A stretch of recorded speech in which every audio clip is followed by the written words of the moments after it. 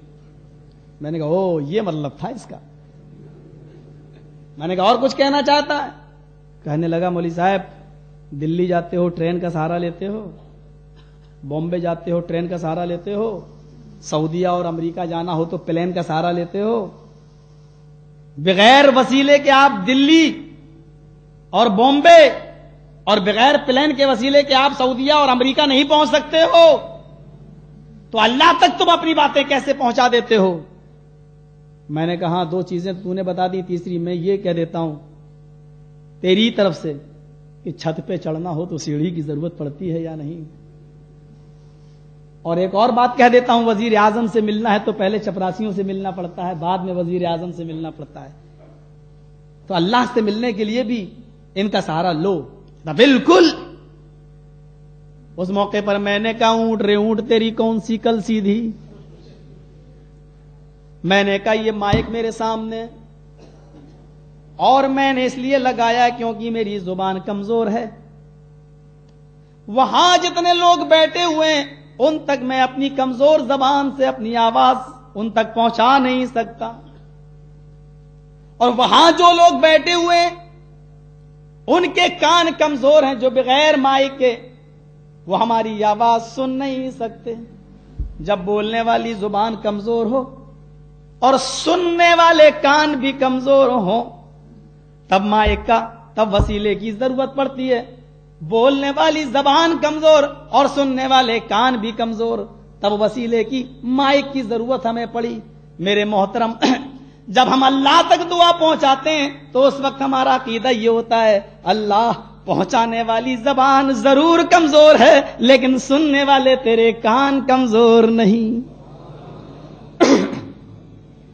پہنچانے والی زبان میری کمزور ہے لیکن سننے والے تیرے کان کمزور نہیں، تو سمندر کی تاریکیوں میں تیرنے والی مچھلیوں کے تیرنے کی آہٹ کو بھی سن لیتا ہے، تو ہماری دعاؤں کو تو کیوں نہیں سن سکتا؟ جس جگہ میری تقریر تھی روڈ پر اس کے بغل میں ایک مسجد تھی، میں نے کہا یہ مسجد تمہیں دکھائی دے رہی ہے؟ کہنے لگا ہاں۔ میں نے کہا اس سے میرے محترم دلی بھوپال سے تقریباً 1200 کلومیٹر دور ہے، جتنا یہاں سے تقریباً لاہور، جو چیز دور ہوتی ہے وہاں تک پہنچنے کے لیے وسیلے کی ضرورت پڑتی ہے۔ دہلی دور ہے، میں ٹرین کا وسیلہ لوں گا، بامبے 2000 کلومیٹر ہے، میں ٹرین کا وسیلہ لوں گا، سعودیہ اور دور ہے، میں پلین کا وسیلہ لوں گا، اور ہاں امریکہ اور دور ہے، جو جتنا زیادہ دور ہے وسیلہ بھی اتنا زیادہ ہیوی چاہیے، اتنا ہی زیادہ مضبوط چاہیے، کیونکہ یہ چیزیں دور ہیں اور دور کے لیے وسیلہ چاہیے لیکن قریب کے لیے وسیلہ نہیں چاہیے۔ اور اگر میں یہ کہوں یہ سامنے مسجد دکھ رہی ہے، اس مسجد میں نہیں جاؤں گا، پہلے ہیلی کاپٹر لے کر آؤ۔ میں تم سے کہتا ہوں اس مسجد میں جانا چاہتا ہوں، جاؤ ٹرین لے کے آؤ۔ میرے محترم سچ بتانا تم اس وقت مجھے کیا سمجھو گے؟ میں کہوں یہ مسجد ہے، ماروتی لے کے آؤ، تم کہو گے پاگل ہے، ابھی 10 قدم کا فاصلہ ہے، اس مسجد میں پہنچ جائے گا، اتنی قریب مسجد ہے، اور یہاں کے لیے ہوائی جہاز و ماروتی مانگ رہا ہے، تم کہو گے یہ تو بالکل سٹیا گیا، یہ تو بالکل پاگل ہو گیا۔ بتاؤ قریب کے لیے وسیلہ مانگنا، قریب کے لیے وسیلہ طلب کرنا یہ پاگل پن ہے یا نہیں؟ کہنے لگا بالکل۔ میں نے کب فیصلہ کر لے اللہ دور ہے یا قریب؟ اگر دور ہے تو بالکل وسیلہ پکڑ، اور اگر قریب ہے تو وسیلہ نہ پکڑ۔ کہنے لگا یہ کیسے پتا چلے؟ ہم نے کہا نہ تیری نہ میری، قرآن میں دیکھ لے، وَإِذَا سَأَلَكَ عِبَادِي عَنِّي فَإِنِّي قَرِيبٌ۔ اے میرے نبی، میرے بندے میرے بارے میں سوال کرتے ہیں کہ اللہ کہاں ہے، کہہ دو فَإِنِّي قَرِيبٌ، میں ان کے بالکل قریب ہوں۔ ایک جگہ اللہ نے کہا میں ان کی شہر رگ سے بھی زیادہ، رگ دل سے بھی زیادہ قریب ہوں۔ ہم نے کہا جو اتنا قریب ہو، جو میری دل کی آہٹوں سے بھی زیادہ قریب ہو، جو شہر رگ سے بھی زیادہ قریب ہو، جو میرے بالکل قریب ہو، اب بتا قریب کی جگہ پر جانے کے لیے وسیلہ چاہیے نہیں؟ کہنے لگا ہمیں قرآن مولویوں نے سمجھایا ہی نہیں۔ میرے بھائیوں، قرآن کی آیتیں دیکھتے جاؤ، فیصلے کرتے جاؤ۔ ہم وسیلے کے مخالف، زندہ کا وسیلہ لو، ہاں آپ کسی نیک آدمی سے کہو کہ میرے لیے دعا کراؤ، یہ کوئی بات نہیں، میں کبھی نہیں کہتا ہوں۔ ایک آدمی مجھے گالی دے کے کہتا بریلی کے اندر، مولوی جرجیس کھانا پک جاتا اپنی بیوی سے مانگتے ہو یا نہیں؟ میں نے کہا ہاں۔ کہتے ہو کھانا لگاؤ؟ ہاں لگاؤ۔ بتاؤ بیوی کا وسیلہ لے لیتے ہو، بیوی سے مدد مانگ لیتے ہو، بزرگوں سے مدد لینا حرام؟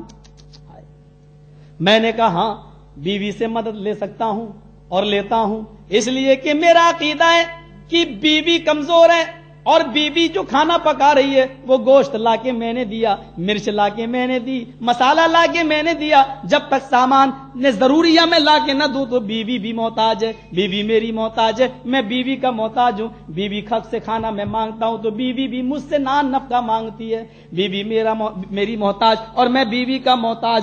جب دونوں محتاج ہیں تو کوئی حرج کی بات نہیں ہے۔ کیا تم اس عقیدے کے تحت اپنے پیر و بابا کو بھی پکارتے ہو؟ ذرا یہ عقیدہ رکھ لو، ذرا اتنا ہی رکھ لو کہ جتنا اپنی بیوی کے بارے میں رکھتے ہو کہ بیوی میری محتاج، میں بیوی کا محتاج، اتنا ہی رکھ لو کہ بابا بھی میری دعاؤں کے محتاج ہیں اور میں بابا کا محتاج ہوں۔ چلو اتنا ہی رکھ لو۔ تم تو کہتے ہو کہ نہیں یہ تو مشکل کشا ہیں، یہ تو ساری مشکلوں کو مصیبتوں کو دور کرنے والے ہیں، اور اس کو تم نے عبادت سے جوڑ دیا، اس لیے ہم کو شرک کہنا پڑتا ہے، ہم کو شرک کہنا پڑتا ہے۔ میرے بھائیو ذرا تصور تو کیجئے، کرسی، چھت پہ چڑھنا ہو تو کرسی کی ضرورت پڑتی ہے، بڑا اچھا عقیدہ، لیکن یہ تو بتاؤ جب چھت کو زمین پہ آنا پڑتا ہے تو کس چیز کا وہ سہارا لیتی ہے؟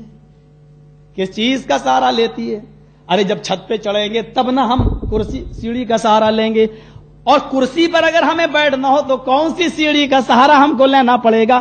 میرے بھائیو ہم یہی عقیدہ تو رکھتے ہیں، جب ہم سجدے میں جاتے ہیں تو یہ عقیدہ ہوتا ہے کہ اللہ دیکھ ہم اتنے نیچے، سبحان ربی الاعلی، تو سب سے اونچی ذات اعلی تیری ہے، سب سے بلند تو ہے، ہم میں اور تجھ میں اتنا فرق ہے کہ میری پیشانی، میرا وجود زمین کی پستیوں سے اوپر نہیں ہے، اور تیری بلندی اور تیرا مقام آسمان کی رفتوں سے نیچی نہیں ہے۔ ہم میں اور تجھ میں اتنا فرق کہ میں زمین کی پستیوں سے اٹھا ہی نہیں اور تو آسمان کی بلندیوں سے نیچے ہی نہیں ہے۔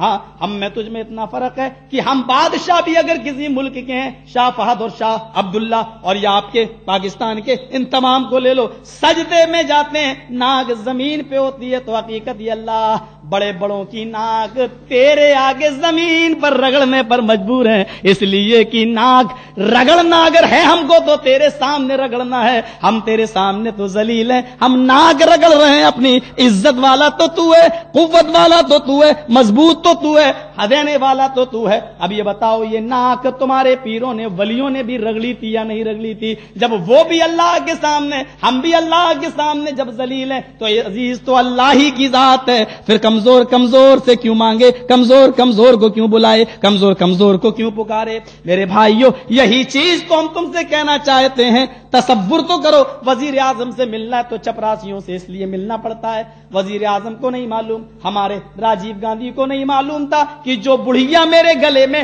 پھولوں کا ہار ڈال رہی ہے یہ ابھی 2 منٹ کے بعد بم بلاسٹ ہوگا، اور میری دل کے قریب لٹکنے والی جان کے بارے میں بھی علم نہیں ہے، کون آدمی اس دیوار کے پیچھے چھپا ہے مجھے نہیں معلوم، یہ وزیر اعظم کو بھی نہیں معلوم ہے، اس لیے پہلے چپراسیوں سے ملنا پڑتا ہے، لیکن اللہ وہ علیم و خبیر ہے، اس کو کون سی چیز اس سے چھپی ہوئی ہے۔ پھر میرے بھائیو اللہ کی مثال آج کے ان وزراء اور ان منتریوں سے دو جن کو پیشاب کر کے دھونے کی بھی تمیز نہ ہے۔ میرے بھائیو یہ اللہ کی شان تو نہیں کہ ان کی مثال تم ان سے دے رہے ہو۔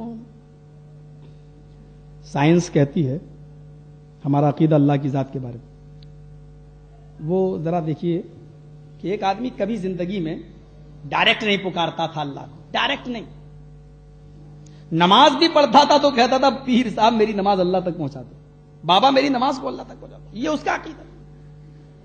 تو ایک دن ایسا ہوا کہ وہ گاڑی چلا رہا ہے ماروتی، اور گاڑی پھسل گئی، پہاڑ کے اوپر سے گرا، پہاڑ کے درمیان سے ایک درخت نکلا تھا جڑ سے، ماروتی والے نے اپنی وہ کھولی کھڑکی اور ایک دم چھلانگ لگائی اور پیڑ پہ گرا، ماروتی نیچے سب مر گئے، اور اس نے پیڑ پکڑ لیا۔ اب نیچے جھانک کے دیکھتا ہے تو 1 کلومیٹر گہری کھائی، چھوڑ نہیں سکتا. اوپر دیکھ رہا ہے تو بالکل چکنا پہاڑ، 1 کلومیٹر اوپر اونچا پہاڑ، چڑھ نہیں سکتا. اوپر دیکھ رہا ہے تو چڑھنے کی طاقت نہیں، نیچے دیکھ رہا ہے تو ہاتھ چھوڑنے کی ہمت نہیں. اب کہہ رہا اللہ تو مجھے بچا لے. اب اس کو نہ اجمیر والا یاد آ رہا ہے، نہ بدایوں والا، نہ بریلی. جبکہ اس نے کوئی بھی عبادت بھی کی تھی تو اس کو بھی پہنچانے کے لیے اس نے سہارا لیا، کبھی نہیں پکارا اللہ کو ڈائریکٹ، انڈائریکٹ ہی پکارتا رہا. آج وہ کہہ رہا اللہ مجھے بچا لے. گھر میں کبھی آگ لگ جائے اور بچے تڑپنے لگیں تو آپ دیکھیے گا، آگ جب لگتی ہے تو لوگ اس وقت یا غوث یا فلاں نہیں، یا اللہ. اس وقت یہ دل کا تعلق ہے، کنیکشن ہے. کہتا اللہ تو مجھے بچا لے. اللہ نے کہا اے فرشتو ادھر آؤ، آج تم ایک نئی چیز دکھاؤں. میرے بندے نے کبھی ڈائریکٹ مجھے نہیں پکارا، لیکن آج پکا موحد بن گیا، آج مجھے پکار رہا ہے، بچا لوں. فرشتے کہتے ہیں اللہ مجھے تو آج بھی دال میں کالا لگ رہا ہے، مجھے آج بھی بھروسہ نہیں ہے اس کے اوپر. کہا کیا تم دیکھ رہے ہو یہ مجھے پکار رہا اور تم کہہ رہے ہو آج بھی مجھے بھروسہ نہیں ہے؟ اللہ مجھے تو نہیں ہے، تو عالم الغیب ہے، تو جان. اللہ نے کہا اچھا کرو، ایسا کرو کہ میں امتحان لے لیتا ہوں اس کا. حالانکہ اللہ جانتا ہے، لے لیتا. اللہ نے کہا میرے بندے تو نے آج پہلی بار ڈائریکٹ مجھے پکارا اور میں بھی چاہتا ہوں کہ تجھے بچا لوں، لیکن میری ایک شرط ہے، پوری کر دے. مرتا کیا نہ کرتا، اندھے کو چاہیے 2 آنکھیں. کہتا اللہ ایک کیا تیری 20 شرطیں بھی ہوں گی تو میں پوری کر دوں گا، جلدی بتا کیا ہے. ہاں لٹکا ہے، 20 شرطیں کہاں سے پوری کر دے گا، پہلے ایک تو کر دے، ایک کر دے بس. کہ ٹھیک ہے اللہ میں ایک شرط تیری پوری کر دیتا ہوں، تو جلدی بتا لیکن مجھے بچا لینا. کہاں میں بچا لوں گا، بچانا میرا کام. کہا کیا ہے تیری شرط؟ اللہ نے کہا بندے میری شرط یہ ہے کہ اپنے دونوں ہاتھ چھوڑ دے. اللہ نے کہا بندے میری شرط یہ ہے کہ تو اپنے دونوں ہاتھ چھوڑ دے. اوپر سے نیچے دیکھتا ہے، نیچے دیکھ کے کہتا ہے اللہ بات تو تیری ٹھیک ہے لیکن یہ شرط تیری بڑی ٹائٹ ہے، بڑی تگڑی ہے. پہلے تو مجھے یہ تو بتا کہ میں چھوڑ دوں گا، نیچے گروں گا تو بچائے گا کیسے مجھے؟ نیچے تو کچھ نہیں ہے. پہلے تو بتا کہ میں چھوڑ دوں تو بچائے گا کیسے؟ فرشتوں نے کہا دیکھ اے اللہ میں نے کہا تھا کہ آج بھی تیرے بندے کو تیرے اوپر بھروسہ نہیں. اللہ نے کہا نہ، چھوڑنا تیرا کام، بچانا میرا کام. نہ پہلے تو بتا کہ مجھے بچائے گا کیسے. بچانا میرا کام، چھوڑنا تیرا کام. نہ پہلے تو بتا کہ بچائے گا کیسے. 2 دن ہو گئے، 3 دن ہو گئے، آٹومیٹک کیلشیم کی آئرن کی کمی ہوئی، ہاتھ چھوٹے نیچے گرا، رام رام ست. یہی کہو. یہ میں اس لیے بتانا چاہتا ہوں آپ کو کہ اللہ کی ذات وہ ذات ہے جو اس نقص سے بھی اور اس سوچ سے بھی پاک ہے کہ وہ یہ کام کیسے کرے گا. اللہ کے بارے میں اگر کسی نے یہ سوچا کہ وہ بغیر وسیلے کے اور بغیر بابا کے دعاؤں کے پہنچائے ہوئے بیٹا بیٹی کیسے دے گا، یہ بھی شرک ہے. اللہ کے بارے میں لفظ کیسا لگانا بھی شرک ہے. وہ اس صفت سے بھی بالکل پاک ہے. جانتے ہو کہ وہ رب کون ہے؟ زمین سے یہ چاند تقریباً 2,40,000 میل کی اونچائی پر ہے. سورج تقریباً 9.5 کروڑ میل کی 9 کروڑ 30 لاکھ میل کی بلندی پر ہے. اور سورج کے اوپر سیارے ہیں، ایک قریبی سیارہ، ایک بعیدی سیارہ. قریبی سیارے تک اگر کوئی آدمی جانا چاہے تو اس کو عمر چاہیے تقریباً 7 سال کی، اور اوپر والے سیارے تک جانا چاہے تو اس تک پہنچنے کے لیے آدمی کو عمر چاہیے 40 سال کی. لیکن کب؟ جب وہ ایسے راکٹ پر بیٹھ کر سفر کرے جو راکٹ 1 گھنٹے میں 15,000 میل کی رفتار سے اڑے، تب اس کو 40 سال کا سفر، 40 سال لگیں گے اس دوسرے سیارے تک پہنچنے میں. اب دوسرے سیارے کے بعد اب کہکشاؤں کا دور آئے گا، ایک قریبی کہکشاں اور ایک بعیدی کہکشاں. قریبی کہکشاں تک پہنچنے کے لیے آدمی کو عمر چاہیے 7 لاکھ سال کی. قریبی کہکشاں تک آج کی موجودہ سائنس کہہ رہی قریبی کہکشاں تک پہنچنے کے لیے عمر چاہیے آدمی کو 7 لاکھ سال کی, اور بعیدی کہکشاں تک, آخری کہکشاں تک آدمی کو پہنچنے کے لیے عمر چاہیے 40 لاکھ سال کی. لیکن وہ ایسے راکٹ پر نہیں جو 15,000 میل فی گھنٹے کی رفتار سے اڑے, بلکہ وہ اس راکٹ پر سفر کرے جو راکٹ 1 سیکنڈ میں, 1 منٹ نہیں, 1 سیکنڈ میں 1,86,000 میل شرح برق کی رفتار سے اڑتا ہو.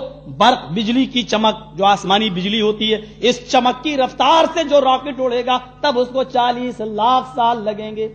12 اپریل سن 1959 میں روس کا اولین خلاباز خروشچوف یہ زمین سے 185 میل 185 میل 185 میل اوپر گیا. یہ روس کا اولین خلاباز ہے, سب سے پہلے اسی نے سفر کیا تھا خلا کا, فضا کا. 12 اپریل سن 1959 کو روس کا اولین خلاباز جب آسمان کا سفر کرتا ہے اور زمین کے صرف 185 میل اوپر گیا اور زمین کے ارد گرد ایک چکر لگایا, اور چکر لگانے کے بعد جب زمین کے اوپر آیا تو روس کے وزیر اعظم مسٹر یوری گگارین نے پوچھا تھا, آئے خروشچوف تم نے 185 میل کا سفر کیا آسمان کا, فضا کا, یہ بتاؤ کیا تم نے پوری زمین کے گرد ایک چکر لگایا, تمہیں آسمانوں میں کہیں مسلمانوں کا خدا نظر آیا, کہیں مسلمانوں کا اللہ نظر آیا, کہیں تم نے مسلمانوں کے رب کو دیکھا؟ اس نے ٹنکے کی چوٹ پر اعلان کیا, اس نے ٹنکے کی چوٹ پر زمین پر اعلان کیا کہ مجھے اللہ واللہ نام کی کوئی چیز نظر نہیں آئی. نہ جانے کتنے مسلمانوں کے عقیدے تذبذب کا شکار ہو گئے, اور نہ جانے اس وقت کتنا بڑا ہنگامہ اس نے کیا. ابھی ہمارے جامعہ ملیہ میں کانفرنس ہوئی تھی دہلی کے اندر, دہلی میں کانفرنس ہوئی تھی اور مجھے وہاں پر انوائٹ کیا تھا. وہاں کے اسٹوڈنٹ نے, وہاں کے طلباء نے, اتنا زہر اگلا گیا وہاں پر مسلمانوں کے خلاف. ایک کمیونسٹی خیال کے لڑکے نے زہر اگلا اور اس نے اس بات کو بھی اچھالا کہ بتاؤ 185 میل وہ اوپر گیا اور اس نے اللہ واللہ نام کی کوئی چیز نظر نہیں آئی. آج تو لوگ چاند تک ہو جائیں لیکن اللہ واللہ نام کی ان کو کوئی چیز نظر نہیں آتی ہے. کمیونسٹ تھا میرے بھائیوں, میں نے کھڑے ہو کر کہا کہ اگر اس نے یہ کہا کہ مجھے اللہ نام کی کوئی چیز نظر نہیں آئی, کسی مسلمان کو تکلیف نہیں پہنچی. اگر وہ یہ کہتا کہ میں اللہ کو دیکھ آیا ہوں تو ضرور تکلیف پہنچتی. اگر وہ یہ کہتا کہ میں اللہ کو دیکھ آیا ہوں تو ضرور تکلیف پہنچتی. ارے اللہ تعالیٰ تو قرآن میں فرماتا ہے کہ میں دنیا کی تمام نگاہوں کو دیکھ رہا ہوں لیکن دنیا کی کوئی نگاہ مجھے دیکھ نہیں سکتی. حضرت عائشہ فرماتی ہیں کہ اللہ کے نبی نے بھی اللہ کو نہیں دیکھا, اللہ نے قریب کیا, بہت قریب کیا, لیکن اللہ کو دیکھا نہیں. اور جو یہ عقیدہ رکھے کہ نبی نے اللہ کو دیکھا ہے وہ جھوٹا ہے. اما عائشہ کہتی ہیں جس نے یہ عقیدہ رکھا کہ نبی نے اللہ کو دیکھا تو وہ جھوٹا ہے. میرے بھائیوں, یہ گئے اللہ کو دیکھنے. ارے حضرت موسیٰ علیہ السلام جیسا پاکیزہ نبی, اللہ میں تجھے دیکھوں گا. اللہ کہہ رہا لن ترانی یا موسیٰ, تم مجھے نہیں دیکھ سکتے ہو. نہیں میں تو تجھے دیکھوں گا, تو چڑھ جا پہاڑ پہ. حضرت موسیٰ پہاڑ پہ جبل طور پہ چڑھ گئے. اللہ نے اپنے نور کی ہلکی سی تجلی دکھائی. فخر والسلام جیسا پاکیزہ نبی, اللہ میں دین کے اوپر, اور یہ پہاڑ سرما بن کے جل کے راکھ ہو گیا جب ہلکا سا نور پہاڑ نہ دیکھ سکے. اور حضرت موسیٰ بے ہوش زمین پر پڑے ہیں. اوہ نبی کو نور کا عقیدہ رکھنے والوں کہ اللہ نے اپنے نور سے نبی کو پیدا کیا. حضرت موسیٰ اللہ کا ہلکا سا نور نہ دیکھ سکے, بے ہوش ہو گئے. اور محمد تو پورے اللہ کے نور سے پیدا تھے لیکن احد پہاڑ جل کے سرما نہ بنا, صفا مروہ جل کے سرما نہ بنی, صحابہ بے ہوش ہو کر نہ گرے. کون سا عقیدہ تم رکھتے ہو کہ اللہ نے اپنے نور سے محمد رسول اللہ کو پیدا کیا؟